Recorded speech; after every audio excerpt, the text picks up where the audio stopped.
नमस्कार प्रिय विद्यार्थियों, आज की क्लास में जो क्वेश्चन पेपर हम लेके आए हुए हैं, ये क्वेश्चन पेपर आपका है ह्यूमनोलॉजी एंड एनवायरनमेंट स्टडीज का आपका क्वेश्चन पेपर है जो राजा महेंद्र प्रताप सिंह विश्वविद्यालय अलीगढ़ में आपका आयोजित हुआ है। काफ़ी स्टूडेंट की डिमांड थी कि सर आप इसको ही जो है आंसर की प्रोवाइड कीजिए, तो आज की क्लास में हम इसी के आंसर की दे रहे हैं। सभी विद्यार्थी अपना आंसर की देख ले और साथ में अभी जिस भी विश्वविद्यालय का पेपर अभी नहीं हुआ है, MGKVP, रज्जू भैया और जो कि RMLAO, तो सभी के लिए बहुत ही महत्वपूर्ण क्लास हमारी साबित होगी। सभी विद्यार्थी देखेंगे, सभी यूनिवर्सिटी वाले बच्चे देखेंगे। पेपर आपका 2 घंटा आपका समय दिया गया था। पूरा पेपर आपका जो 75 नंबर का आपका आयोजित हुआ था। इसमें टोटल बच्चों जो 100 क्वेश्चन आपके पूछे गए थे, ठीक है, जिसमें से केवल 75 क्वेश्चनों का ही आंसर जो है देना था आपको। चलेगा, इसका पहला क्वेश्चन देखिएगा। अब यहाँ से जब मैं बुकलेट सॉल्व कर रहा हूँ बच्चों, बुकलेट देख लीजिए। मेरा बुकलेट जो सीरीज है वो है B, ठीक है। बुकलेट आपका सीरीज चाहे कोई भी रहा हो, सभी बुकलेट में आपके क्वेश्चन उतने ही पूछे गए हैं और वही क्वेश्चन पूछे गए हैं। बस उसकी स्टार्टिंग किसी दूसरे नंबर से हो सकती है आप में, बस चलेगा। और ये जो है अभी राजा महेंद्र प्रताप विश्वविद्यालय शायद BSc BCom का पेपर नहीं हुआ है, उसके लिए महत्वपूर्ण साबित होगा। इसका पहला क्वेश्चन देखिएगा कि कौन सी जो है परत हमें हानिकारक पराबैंगनी किरणों से बचाती है, तो कहोगे ओजोन लेयर, इसमें का पहला। अगला क्वेश्चन भी आपका है 2 नंबर कि जल प्रदूषण मुख्य रूप से किससे संबंधित है, आपको बताना है। देखो बच्चों, जल प्रदूषण जो संबंधित है औद्योगिक जो है अपशिष्ट से है, क्योंकि इसी से सबसे ज़्यादा जल प्रदूषण होता है, इसमें का B। फिर आपका 3 नंबर क्वेश्चन है कि पृथ्वी पर ताजे जल की उपलब्धता कितनी है, आपको बताना। मतलब ताजा या फिर फ्रेश वाटर, जिसको हम शुद्ध वाटर कहते हैं, पीने योग्य पानी। तो पीने योग्य पानी जो है 2.5% है केवल, इसमें का D है। ये सारे क्वेश्चन मेरे द्वारा कराए क्वेश्चन हैं, बहुत ही ईजी पेपर आपका आया हुआ है। फिर है वायु प्रदूषण का मुख्य कारण क्या है, तो कहोगे वाहन जो उत्सर्जन है, जो वाहन से जो उत्सर्जन होता है, ठीक है, ये जो वायु प्रदूषण को बढ़ावा देता है, इसमें का पहला है। फिर है विश्व पर्यावरण दिवस जो कब मनाया जाता है, आपको बताना था। तो 5 जून को। ये भी क्वेश्चन बच्चों मैंने आपको कराया था, इसमें का C है। फिर आपका निम्नलिखित में से कौन सा अच्छे संसाधन है, आपको बताना। देखो, अच्छे का मतलब होता है जिसको हम पुनः प्राप्त कर सकते हैं, ठीक है। ये जो है रिन्यूएबल जो है सोर्सेस होता है जिसको हम पुनः प्राप्त कर सकते हैं। तो कोयला एक बार जला दोगे भैया, उसको दोबारा यूज में नहीं लाया जा सकता है। सौर ऊर्जा, आप जो है आज सूर्य के उपयोग कर रहे हो, कल भी सूर्य निकलेगा, तो इसका हम दोबारा उपयोग कर सकते हैं, बिल्कुल, इसमें का B। अगला क्वेश्चन भी आपका है कि अच्छे संसाधन नहीं है, कौन सा इसमें का अच्छे संसाधन नहीं, आपको बताना है। देखो, इसमें जो है सीमित और समाप्त होने वाले, देखो अच्छे जो संसाधन होते हैं जो हमको, ये जो है सीमित और समाप्त होने वाले नहीं हैं, ठीक है। इसमें का लगाओ D। 7 नंबर का D है। फिर आपका 8 नंबर आपका क्वेश्चन है कि वैश्विक ऊष्मीकरण का मुख्य कारण क्या है, तो ग्रीन हाउस गैसों की अधिकता है, इसमें का पहला। फिर आपका 9 नंबर आपका क्वेश्चन कि वनों की कटाई से होता है। देखो, वनों की कटाई से सबसे ज़्यादा बच्चों जो है मृदा अपरदन होता है, क्योंकि पेड़ पौधे जो होते हैं मिट्टी को जो है जकड़े रहती हैं, उसको जो है कसे रखती हैं। जब पेड़ कट जाएंगे तो मिट्टी का बहाव क्या होगा, तेज हो जाएगा, जिससे मृदा अपरदन होगा, मिट्टी एक स्थान से दूसरे स्थान पर खिसक जाएगी, ठीक है। तो इसमें का लगाओ D। अगला क्वेश्चन भी आपका है कि ध्वनि प्रदूषण मापा जाता है, तो कहोगे डेसिबल में, इसमें का है B। फिर निम्नलिखित में से कौन अम्लीय वर्षा का कारण आपको बताना है, तो सल्फर डाइऑक्साइड और नाइट्रोजन ऑक्साइड, इसमें का होगा C। 11 का C है। फिर आपका 12 नंबर आपका क्वेश्चन है कि निम्नलिखित में से कौन वायु प्रदूषण कम करने में सहायक है, आपको बताना है, तो सार्वजनिक जो है परिवहन का उपयोग करके, इसमें का पहला। 12 नंबर क्वेश्चन का पहला है। फिर आपका 13 नंबर आपका क्वेश्चन कि चिपको आंदोलन किससे संबंधित भैया, तो कहोगे ये वन संरक्षण से है, ठीक है, इसमें का B। निम्नलिखित में से कौन जो है अपघटनीय जो अपशिष्ट नहीं है, आपको बताना। देखो, अपघटनीय का मतलब होता है जो कि किससे कह सकते हो घटित नहीं होता है, फिर ऐसे कह सकते हैं जो सड़ता नहीं इतनी जल्दी, ठीक है। तो जो प्लास्टिक होती है इतनी जल्दी जो कि उसको यूज में भी नहीं लाया जा सकता है, उतनी जल्दी जो है सड़ती भी नहीं है, इसमें का लगाओ C। अगला क्वेश्चन भी आपका कि निम्न में से कौन जल प्रदूषण का संकेतक है, तो इसमें मछलियों की विविधता, जीवाणु की संख्या, शैवाल और जो प्लवक की विविधता, ये सभी है, इसमें का D।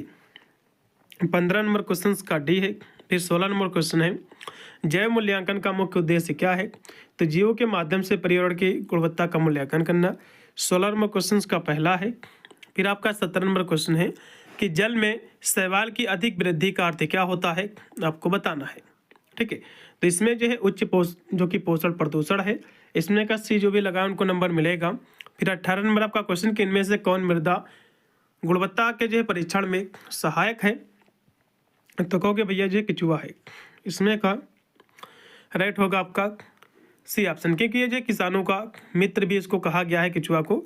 इसमें का राइट आपका सी। फिर आपका है जैव मूल्यांकन है, तो जैव मूल्यांकन देखो गुणात्मक भी होता है, मात्रात्मक भी होता है। इसमें लगाओ सी, उपरोक्त के दोनों। फिर आपका है कौन सा जीव प्रदूषित जल में जीवित रह सकता है, आपको बताना। देखो प्रदूषित मतलब होता है गंदे जो है जल में रह सकता है, तो इसको हम जो है टोबीफेक्स वार्म कहते हैं। इसमें का पहला। ठीक है, 20 नंबर क्वेश्चन का जो भी पहला लगाए बच्चों उनको नंबर मिलेगा। फिर आपका जल की गुणवत्ता का मुख्य संकेतक क्या है, तो कहोगे पीएच लेवल है। इसमें का पहला 21 का पहला है। फिर 22 है बायो जो है असेसमेंट में जो है बायो का अर्थ क्या होता है, तो बायो का मतलब होता है जीवित, लिविंग। 22 का राइट होगा आपका डी। फिर 23 नंबर आपका क्वेश्चन कि किस जल निकाय में घुलित ऑक्सीजन समानता कम होती है, तो कहोगे प्रदूषित जल में। इसमें का बी। 23 नंबर क्वेश्चन का बी है। फिर 24 नंबर आपका क्वेश्चन कि अन्य के प्रति सम्मान का अर्थ क्या होता है। अन्य मतलब अदर लोगों के प्रति सम्मान का मतलब होता है कि उनकी महत्ता को स्वीकार करना। ठीक है, इसमें का लगाओ सी।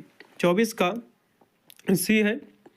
फिर 25 नंबर आपका क्वेश्चन है कि अहिंसा किस मूल से संबंधित है, तो हिंसा ना करना। अहिंसा का मतलब ही होता है कि हिंसा ना करना, नॉन वायलेंस। इसमें कहोगा आपका बी। फिर है पर्यावरण शिक्षा का मुख्य उद्देश्य क्या है, तो प्राकृतिक पर जागरूकता और जिम्मेदारी है ये।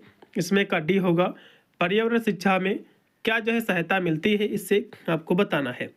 तो पर्यावरण शिक्षा से क्या सहायता मिलती है, तो पर्यावरण की रक्षा करना ये सहायता मिलती है। इसमें का पहला है।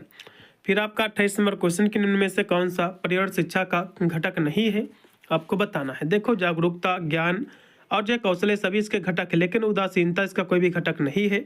इसमें का सी जो भी लगा उनको नंबर मिलेगा। फिर आपका 29 नंबर क्वेश्चन है कि पर्यावरण अध्ययन एक क्या है, आपको बताना है। ठीक है, तो पर्यावरण अध्ययन जो बच्चों आपका है ये जो है बहु विषयक विषय है। इसमें का बी है। फिर है वैश्विक जो है सोचो, स्थानीय का जो कार्य है करो, ये किससे संबंधित है, तो कहोगे पर्यावरण जो है जागरूकता से। इसमें का पहला। सहानुभूति का अर्थ क्या होता है, आपको बताना है, तो दूसरों की भावनाओं को समझना। फिर आपका सत्यनिष्ठा का अर्थ क्या होता है, आपको बताना है। इसका अर्थ होता है मजबूत जो है नैतिक सिद्धांत। इसमें का पहला। एक अनुशासित जो है व्यक्ति होता है, तो कैसा होता है। ठीक है, एक अनुशासित जो व्यक्ति होता है बच्चों वो होता है समयनिष्ठ होता है, जिसको हम पंक्चुअल कहते हैं। इसमें का लगाइएगा सी। अगला क्वेश्चन भी आपका कि धैर्य का अर्थ क्या होता है, तो शांतिपूर्वक प्रतीक्षा करना। इसमें का बी है। नैतिक व्यवहार में शामिल है, तो नैतिक व्यवहार में क्या शामिल है, तो कहोगे ईमानदारी। इसमें का डी है। उचित मूल्य वाला व्यक्ति। ठीक है, उचित मूल्य वाला जो व्यक्ति होता है ये विश्वास जो है जीतता है, बिल्कुल। इसमें का बी। क्षमा करने का अर्थ क्या होता है, तो गलतियों को माफ करना, इसको हम क्षमा करना कहते हैं। फिर है संघर्ष समाधान में कौन सा मूल्य सहायक है, आपको बताना है। तो कौन सा भैया मूल सहायक का होगा, संवाद है। इसमें का पहला लगाइएगा। फिर आपका है सादगी का क्या अर्थ होता है, तो बिना दिखावे का जीवन जीना, इसको हम सादगी कहते हैं। ठीक है, जिसको हम सिंपली सिटी कहते हैं। ठीक है, 39 नंबर क्वेश्चन का डी है। फिर 40 नंबर आपका क्वेश्चन की ध्वनि प्रदूषण का प्रमुख स्रोत क्या है, तो कहोगे वाहन है। 40 का सी है। फिर 41 है कि निम्न में से कौन जो है वह प्रदूषक है, तो कहोगे धुआं है। 41 का पहला। फिर 42 नंबर क्वेश्चन की जीवाश्म ईंधन बने हैं, तो ये मृत पौधे जो जानवर से। इसमें का बी।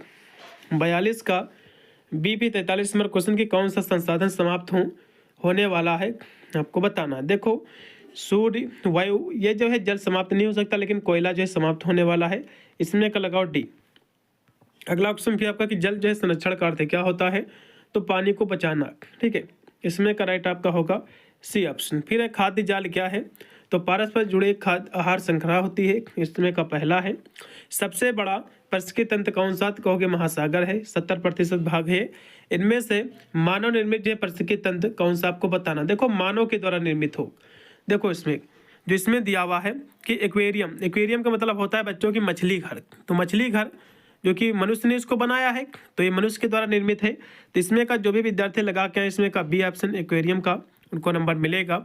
फिर है पर्यावरण जो है नैतिकता ये सिखाती है, तो प्रकृति का सम्मान करना सिखाती है, इसमें का पहला 48 का पहला राइट है। तो 49 नंबर आपका क्वेश्चन कि अपघटक जो है महत्वपूर्ण है क्योंकि, किस लिए महत्वपूर्ण भैया, तो कहोगे वे जो है पर्यावरण को जो है स्वच्छ रखते हैं, बिल्कुल इसमें का, क्योंकि अपघटक जो होते हैं जो जीव मर जाते हैं उनको खाते हैं ना, तो पर्यावरण को स्वच्छ रखते हैं, सिंपल से परिभाषा।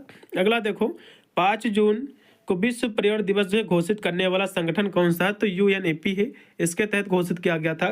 कब किया गया था, 1972 में, ठीक है चलेगा। अगला देखो कि मानवीय मूल्य मुख्यतः किससे संबंधित है, तो नैतिक आचरण जो है सदाचार से, इसमें करेक्ट होगा आपका बी। निम्नलिखित में से कौन सा मूलभूत मानवीय मूल्य का उदाहरण है, तो कहोगे करुणा है, इसमें का सी, ठीक है इसमें का सी है। फिर है मानवीय मूल्य किसके विकास में सहायक है, तो सामाजिक सौंदर्य और सहयोग में, इसमें का पहला है। फिर 54 नंबर आपका क्वेश्चन कि मानवीय मूल्य में शिक्षा का अंतिम उद्देश्य क्या है, तो कहोगे आत्म साक्षात्कार समाप्त करना, इसमें का बी है। फिर 55 नंबर आपका क्वेश्चन कि निम्नलिखित में से कौन मानवीय मूल्य नहीं है, आपको बताना है। देखो मानवीय मूल्य आपका सत्यनिष्ठा भी है, दयालुता भी है, सम्मान भी है, लेकिन घृणा कोई भी मूल्य नहीं है भैया, इसलिए इसमें का होगा आपका सी ऑप्शन, ठीक है। फिर है मानवीय मूल्य आवश्यक है, तो चरित्र और सत्यनिष्ठा के विकास हेतु, इसमें का पहला 56 का पहला है। फिर 57 नंबर आपका है कि प्रबंधन में नैतिकता मुख्य रूप से किससे संबंधित है, आपको ये बताना है। तो ये बच्चों जो संबंधित है ये जो है व्यापार व्यवहार में नैतिक सिद्धांत से, इसमें का डी है। फिर है निम्नलिखित में से कौन सा व्यवसाय नैतिकता को सर्वश्रेष्ठ जो है परिभाषित करता है, तो व्यापार में नैतिक मुद्दों का अध्ययन, इसमें का पहला 58 का पहला है। फिर 62 नंबर आपका क्वेश्चन कि इथिक्स शब्द यूनानी शब्द जो कि इथोस से बना हुआ है, इसका अर्थ होता है कैरेक्टर, मतलब चरित्र, इसमें का बी है। फिर है नैतिक नेतृत्व का मुख्य ध्यान केंद्रित रहता है, तो सत्यनिष्ठा और निष्पक्षता पर, इसमें का सी 60 का सी है। फिर 61 नंबर आपका क्वेश्चन कि निम्नलिखित में से कौन सा एक सार्वभौमिक मूल्य है, तो कहोगे सत्य है, 61 का पहला। क्षमा का मानवीय मूल्य किसको प्रोत्साहित ये करता है, तो शांति और आंतरिक जो है समन्वय को, इसमें का बी। फिर 63 नंबर आपका क्वेश्चन कि सभी मानवीय मूल्य की नींव किसमें निहित है, तो कहोगे मानवता में, इसमें का डी है। फिर कौन सा जो है मूल्य मानव जीवन का सार कहलाता है, तो जीवन के प्रति सम्मान, 64 का पहला। भी 65 नंबर आपका क्वेश्चन कि नैतिक निर्णय लेने के लिए निम्नलिखित में से कौन सा मूल्य आवश्यक है, तो इसके लिए ईमानदारी बहुत ही आवश्यक होता है, ठीक है 65 का बी है। फिर है व्यवसायिक नैतिकता किसके निर्माण में ये सहायक होती है, तो कहोगे उपभोक्ता का विश्वास, इसमें का पहला 66 का पहला है। फिर 67 नंबर आपका क्वेश्चन कि इनमें से कौन सा एक सिद्धांत नैतिक प्रबंधन का है, आपको ये बताना है, ठीक है। तो कहोगे पारदर्शिता है, इसमें का डी लगाओ। किसी संगठन में आचार संहिता क्या जो निर्धारित करती है, आपको ये बताना है। तो कहोगे कर्मचारियों के अधिकार एवं जो उसके कर्तव्य को, इसमें का बी है। प्रबंधन में नैतिक जिम्मेदारी का क्या अर्थ होता है, आपको ये बताना था बच्चों। तो नैतिक एवं जो उत्तरदायी ढंग से कार्य को करना, इसमें का बी। फिर है अनैतिक जो है व्यवसायिक व्यवहार प्रायः किसकी ओर ले जाते हैं, देखो अनैतिक की बात कर रहा है तो जन विश्वास की हानि की ओर, इसमें का बी। अगला ऑप्शन फिर देखिएगा कि नैतिक जो है प्रबंधकों को सदैव जो है नैतिक व कानूनी सिद्धांतों का पालन करना चाहिए, इसमें का पहला है। फिर आपका है पर्यावरण शब्द का अर्थ क्या होता है, तो जीवन को प्रभावित करने वाले सभी जो बाहरी परिस्थिति तंत्र होता है, इसमें का सी ऑप्शन। 72 का जो भी सी ऑप्शन लगाए हैं उनको नंबर मिलेगा। फिर है निम्नलिखित में से कौन सा पर्यावरण का जैविक घटक है, जैविक मतलब होता है जिसमें जान होती है, तो जल में कोई भी जान नहीं होती लेकिन पौधे में जान होती बच्चों, इसलिए इसमें का दूसरा। फिर आपका कौन सा मूल्य ईमानदारी सत्यनिष्ठा करुणा पर जो है बल देता है, आपको ये बताना था। तो मानवीय मूल्य देते हैं ह्यूमन वैल्यू, इसमें का डी। फिर आपका है स्वामी विवेकानंद के अनुसार शिक्षा का अर्थ क्या है, तो मनुष्य के मनुष्य में निहित जो पूर्णता है उसका जो प्रकटीकरण करना है। इसमें का पहला ऑप्शन पूर्णतः राइट है। अगला ऑप्शन भी आपका है 76 नंबर कि मानव मूल्य की नींव क्या है, तो कहोगे शिक्षा है। इसमें का सी है सत्य प्रेम शांति, ये क्या है, तो कहोगे सार्वभौमिक मूल्य है। इसमें का बी। फिर आपका है शांतिपूर्ण अस्तित्व के लिए कौन सा मूल्य आवश्यक है, तो कहोगे सहगुणता। इसमें का लगाओ डी। फिर है मानव मूल्य मुख्य रूप से किसके माध्यम से सीखे जाते हैं, तो परिवार और समाज के माध्यम से। अगला ऑप्शन भी आपका कि निम्नलिखित में से कौन सा एक सामाजिक मूल्य है, तो कहोगे सहयोग है।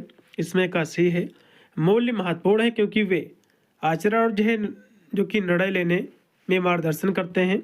इसमें का बी है। फिर आपका है बच्चों को मूल्य सिखाने का सर्वोत्तम तरीका कौन सा है, तो कहोगे उदाहरण प्रस्तुत करना और अभ्यास के माध्यम से। इसमें का सी लगाओ। फिर है सार्वभौमिक मानव मूल्य वे हैं जो सभी के द्वारा जो है स्वीकार किए जाते हैं, बिल्कुल। 83 का डी है। फिर 84 नंबर आपका क्वेश्चन कि गांधी जी का सर्वोदय विचार आधारित है, तो सभी के कल्याण पर है। फिर है नैतिक नेतृत्व के लिए कौन सा मूल्य जो है आवश्यक है, तो कहोगे सत्यनिष्ठा।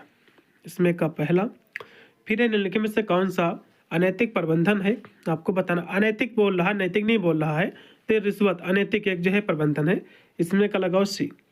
अगला ऑप्शन भी आपका कि निम्नलिखित में से कौन सी एक अनैतिक प्रथा का उदाहरण, अनैतिक फिर कह रहा है तो खातों में जो हेरी फेरी करना, ये भी अनैतिक प्रथा का उदाहरण है। इसमें का पहला एपीजे अब्दुल कलाम के द्वारा किस सिद्धांत पर बल दिया गया था, आपको बताना है। तो मूल्यों के साथ जो है कार्य करना, इस पर बल दिया गया था। 88 का बी है। फिर 89 नंबर आपका क्वेश्चन की साइबर नैतिकता संबंधित है, तो किससे संबंधित है, तो कहोगे ऑनलाइन जो है नैतिक आचरण से। इसमें का डी है। सीएसआर का फुल फॉर्म क्या है, कॉर्पोरेट सोशल रिस्पॉन्सिबिलिटी। इसमें का जो भी पहला लगाए हैं उनको नंबर मिलेगा। अगला ऑप्शन देखो सीएसआर जो है गतिविधियों में जो है शामिल नहीं है। देखो सीएसआर जो है गरीबी उन्मूलन से भी संबंधित है, शिक्षा को बढ़ावा देना इससे भी संबंधित है, लैंगिक जो है समानता इससे भी संबंधित, लेकिन कर्मचारी पार्टी से संबंधित भैया नहीं है, इसलिए इसमें का लगाओ सी। अगला ऑप्शन क्या होगा कि सीएसआर गतिविधियों से प्रत्यक्ष रूप से कौन जो है लाभान्वित होता है, किसको लाभ होता है, तो समाज और पर्यावरण को। इसमें का पहला एक सामाजिक रूप से उत्तरदायित्व कंपनी प्राकृतिक संसाधनों का जो है दोहन करती है, नहीं भैया, सतत प्रथाओं का पालन करती, बिल्कुल। इसमें का डी जो भी लगाए हैं उनको नंबर मिलेगा 93 का। फिर 94 आपका है कि पर्यावरण का मुख्य घटक कौन सा है, तो पर्यावरण के आपके जैविक अजैविक घटक होते हैं। इसमें का पहला है। अगला देखो किनमें जो है समन्वय बनाए रखना चाहिए, तो शरीर व जीवन के मध्य भी, स्वयं और जो है समाज के मध्य भी, जीवन और पर्यावरण के मध्य भी, इस सभी के बीच जो है समन्वय बनाए रखना चाहिए। इसमें का डी है। फिर आपका 96 है कि प्राकृतिक रूप से वायु प्रदूषण का कारण क्या है। देखो प्राकृतिक रूप से पूछ रहा है, मानव के द्वारा नहीं पूछ रहा। तो मानव के द्वारा जो कि जलता हुआ कोयला जो कि मानव के द्वारा प्रदूषण होता है, यहाँ से प्राकृतिक रूप को ये पूछ रहा है, तो भैया ज्वालामुखी और जो है धूल भरी आंधियाँ, ये क्या है प्रकृति के द्वारा जो है वायु प्रदूषण करती है। इसमें का सी। फिर है कि किसी भी जो है मानव समाज की मूल इकाई क्या है, कहोगे व्यक्ति है। इसमें का बी। 97 का बी। 98 की मेरी आवश्यकताओं से अधिक जो है भौतिक सुविधाएं अर्थात समृद्धि है। इसमें का लगाओ सी। फिर आपका कौन सी गैस जो है अधिकतम ग्रीन हाउस गैस उत्पन्न करती है, आपको बताना। देखो नाइट्रोजन कोई भी जो है ग्रीन हाउस गैस उत्पन्न नहीं करती बच्चों, ना तो ये ग्रीन हाउस गैस है। ऑक्सीजन भी ग्रीन हाउस गैस नहीं है, हाइड्रोजन भी ग्रीन हाउस गैस नहीं है, लेकिन CO2 आपकी जो है, जो कार्बन डाइऑक्साइड जो आपकी है, ये क्या है, एक ग्रीन हाउस गैस है। जो कि ग्रीन हाउस गैस क्या होती है, सूर्य का जो प्रकाश आता है उसको रोक लेती है, जिससे जो पृथ्वी का तापमान है बढ़ने लगता है, इसको हम ग्रीन हाउस गैस से कहते हैं। तो भैया जो कार्बन डाइऑक्साइड है ये एक आपकी ग्रीन हाउस गैस है, जो कि इसके प्रभाव को उत्पन्न करती है। अगला देखो कि पृथ्वी की सतह पर कितना प्रतिशत भाग जो जल से ढका हुआ है, तो 71%। ठीक है। इसमें का सी जो भी लगा है उनको नंबर मिलेगा। पूरा मैंने पेपर सोल्व कर दिया है, आशा करता हूँ आपके मोस्टली क्वेश्चन सही होंगे। कितने परसेंट को बोला आपने सही किया है एक बार कमेंट के माध्यम से जरूर बताइएगा, और वीडियो को शेयर कर देना ग्रुप वगैरह में, अपने कॉलेज के ग्रुप में, जिससे सभी विद्यार्थी अपना आंसर की सही से चेक कर ले। मिलता है वीडियो के लिए, तब तक सभी को thank you for watching this video.